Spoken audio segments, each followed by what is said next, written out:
Alors, Padillo nous fait une révélation extraordinaire là. Il révèle que Mercedes F1 brinait son moteur en 2014 pour ne pas effrayer la concurrence. C'est une blague là. Oh. Ah ouais, à ce point-là quand même. Hein. Padillo a connu un échec cinglant chez Williams en tant que directeur technique, mais avait connu le succès le plus remarquable avec Mercedes au même poste au début de l'ère hybride, tant l'équipe allemande était en avance au moment du changement de règlement en 2014.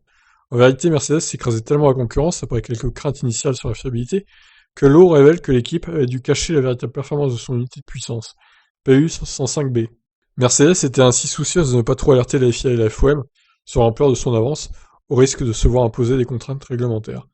Alors, ils ont eu tellement raison, et selon Lowe, comme il l'a confirmé au podcast Beyond the Grid, c'est Toto Wolff lui-même qui a demandé à Mercedes de cacher son véritable niveau.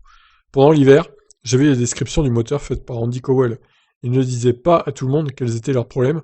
C'était une période très très difficile et ils n'avaient absolument aucune confiance.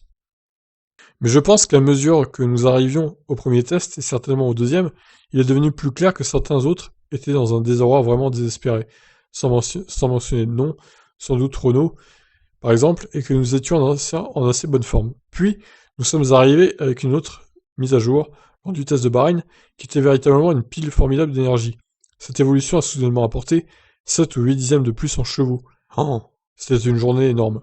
Nous savions, à ce moment-là, que nous étions dans une situation assez spéciale.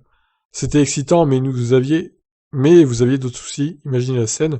Vous avez Toto et le conseil d'administration de Daimler qui s'inquiètent des aspects négatifs sur le plan politique, si nous apparaissons trop bons.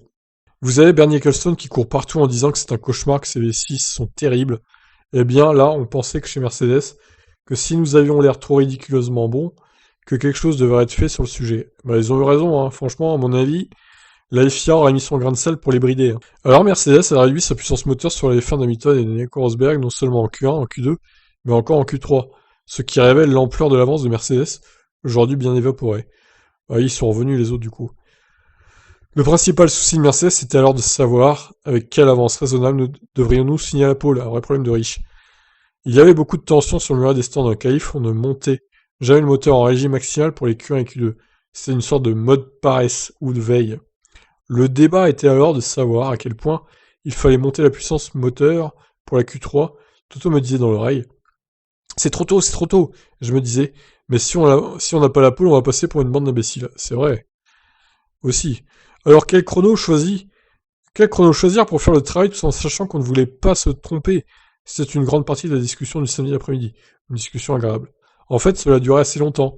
Pendant la majeure partie de 2014, ce moteur n'a jamais été à pleine puissance pour les qualifs. Si Mercedes a signé toutes les pôles de l'année, sauf le Red Bull Ring, pôle de Felipe Massa, deuxième place de Valtteri Bottas, ça n'était pas seulement en raison de la puissance du V6. Le châssis était une vraie réussite, conclut Lowe. Oh, le doublé Williams en Autriche, quand même incroyable. C'était aussi une bonne voiture, ce n'était pas seulement le moteur, nous avions aussi une aérodynamique formidable, meilleure que n'importe qui en fait, parce qu'en fait, on corrigeait les données aérodynamiques en fonction des réglages moteurs réduits. Et cette voiture était meilleure que n'importe quelle autre. Il n'y avait pas de moteur. Il n'y avait pas que le moteur, loin de là. Alors ouais, je m'attendais pas à ça quand même, qui bride le moteur à ce point-là, quoi.